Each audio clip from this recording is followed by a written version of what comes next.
Независниот синдикат на шумската полиција најавува радикализација на протестите од 15 мај, доколку надлежните не го потпишат колективниот договор. Ова го потенцира на 7-миот, како што велат од синдикатот, предупредувачки протест. Протестниот марш започна во близина на Универзитетот Кирил и Методиј, па се упатија кон владата, за како што велат да го предупредат премиерот дека треба сериозно да бидат сватени.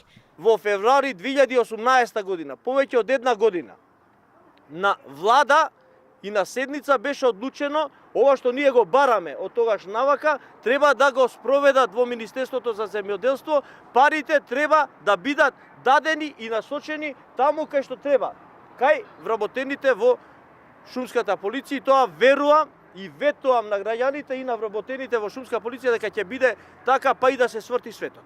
Тие очекуваат ресорниот министер да го испочитува ветеното. Значи бараме 20 до 30% на овластување, бараме да ни се плаќа работа во ден на неделен одмор, значи работа во викенд, бараме да се плаќа ноќна работа како што заслужуваме, 35%, а не како досега 29%, да се плаќа бонус плата со над 150 часови прекувремени и бараме бенефициран стаж.